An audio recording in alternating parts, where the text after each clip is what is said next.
Senior corporation ఇక్కడ జిల్లా సభ్యులు రూపేష్ గారు, పిట్ల మల్లేశ్వర గారు, కర్నూలు చంద్రన్ గారు, మంద శ్రీనివాస్ గారు, ఈరు భూమయ్య గారు, అదేవిధంగా పల్లెటి మండలి జిల్లా కార్యదర్శి నరేష్ గారు, సీనియర్ నాయకులు బన్సాల్ గారు, బాలమోహన్ గారు, చాలా మంది మన పార్టీలో సుదీర్ఘకాలం మరి భూమయ్య గారికి సంబంధించిన కవులు నాయకులు ఉన్నారు. అదేవిధంగా ఇంకా సుధాకర్ గారు ఉన్నారు, విక్షపతి గారు ఉన్నారు. ఇంకా చాలా మంది మరి సీనియర్ నాయకులప్పుడు కూడా వేదిక మనం కొంత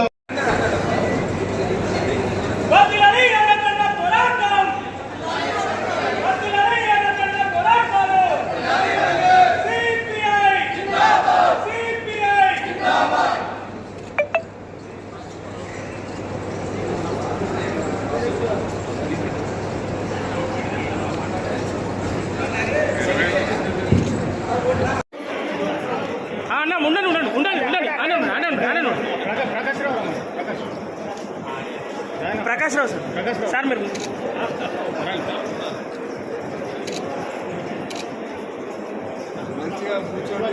1947 ఆగస్టు 15 స్వాతంత్రం వస్తే తెలంగాణకు 1948 సెప్టెంబర్ 17 స్వాతంత్రం వచ్చింది. ఈ స్వాతంత్రం ఎవరి వల్ల వచ్చింది? ఇప్పుడు అందరూ పోటీలు పడుతున్నారు. ఇవాళ నిన్న మొన్నటి వరకు మన కేసీఆర్ గారు, మీ ఎమ్మెల్యే, మీ ముఖ్యమంత్రి గారు, ఆయన సమైక్యతా దినం పేరుతో నడిపాడు. ఇవాళ రేవంత్ రెడ్డి గారు ప్రజాపాలన దినం పేరుతో జరుపుతున్నారు. ప్రజాపాలన అంటే ఏంటి, సమైక్యతా దినం అంటే ఏంటి మాకు అర్థం కాదు. ఇది సమైక్యతా దినం, ప్రజాపాలన దినం, ఈ పేర్లు ఎప్పుడు రోజు మనం విలీనం పేరు ఎందుకు చెప్పట్లేదని మేము అడుగుతున్నాం. దాని అంతర్గత వచ్చిందా తెలంగాణ? దాని అంతర్గత విలీనం జరిగిందా అని మేము అడుగుతున్నాం. 4,500 మంది కమ్యూనిస్టులు మరణించారా లేదా, చరిత్ర ఉందా లేదా అని అడుగుతున్నాం. చరిత్రను ఎందుకు మర్చిపోతున్నారు? చరిత్రను గుర్తు చేయాలంటే ఎందుకు భయపడుతున్నారు?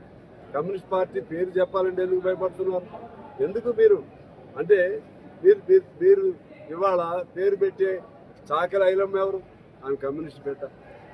దొడ్డి కొమరయ్య ఎవరు? కమ్యూనిస్ట్ బిడ్డ. మగ్దు మొహిద్దీన్ ఎవరు?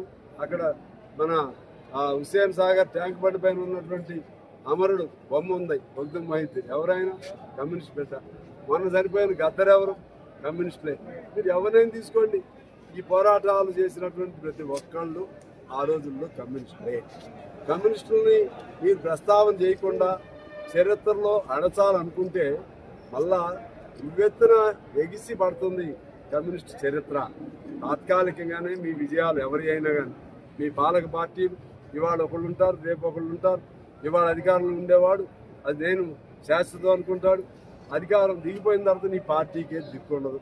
ఇవాళ కేసీఆర్ గారి పార్టీ ఉంటుందో ఉండదో నాకు తెలియదు, కానీ మేము ఉంటాం, కమ్యూనిస్ట్ పార్టీ ఉంటాం. 100 ఏళ్ళు రేపు మన డిసెంబర్ 26కి 100వ ఏటలో ప్రవేశిస్తున్నాం. కమ్యూనిస్ట్ పార్టీ మేము ఉంటాం 100 ఏళ్ళు. ఎందుకు ఉంటామంటే పేద ప్రజల కోసం ఉన్న పార్టీ మేము. అదే పద్ధతిలో పేద ప్రజలు గొంతు వినిపించేది ఎవరై అంటే కమ్యూనిస్టులే. దురదృష్టం ఏంటంటే ఈ డబ్బు రాజకీయాలు వీటి వల్ల తాత్కాలికంగా మేము వెనకబడవచ్చు, అధికారంలో రాకపోవచ్చు, ఎమ్మెల్యేలు గెలవలేకపోవచ్చు. కానీ ఎమ్మెల్యేలు ఉన్నా లేకపోయినా, అధికారంలో ఉన్నా లేకపోయినా 100 ఏళ్ళ నుంచి మేము ఉంటున్నాం. చాలా పార్టీలు వచ్చినాయి, పోయినాయి. జనతా పార్టీ వచ్చింది, పోయింది. జనతాదళ్ వచ్చింది, పోయింది. చిరంజీవి పార్టీ వచ్చింది, పోయింది. తెలుగుదేశం ఒక ప్రాంతానికే పరిమితం అయిపోయింది. జనసేన పార్టీ ఒక ప్రాంతానికి అయింది. రాజశేఖర రెడ్డి గారి పార్టీ ఒక ప్రాంతానికి అయింది. కానీ కమ్యూనిస్ట్ పార్టీ అన్ని చోట్ల 100 ఏళ్ళైనా ఉంది. అందువలన కమ్యూనిస్టులుగా ఒక అవకాశం నాకు ఇచ్చారు మొన్న అసెంబ్లీలో. సరే, పొత్తు పార్టీగా కాంగ్రెస్ మేము పొత్తులో ఉన్నాం. పొత్తు వేరు, మిత్రత్వం వేరు, ప్రజల సమస్యలు వేరు. అక్కడ ప్రతి సమస్య మీద మాట్లాడే అవకాశం నాకు కలుగుతూ ఉంది.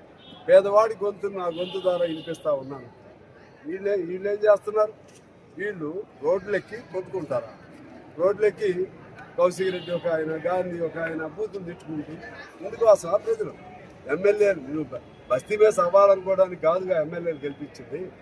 బస్తీ మీద సవాలనుకుంటూ బూతులు తిట్టుకోవడానికి, గోదావరిలో దిగి కుస్తీ గోదావరిలో దిగి ఫైట్ చేయడానికి చాలామంది ఉన్నారు.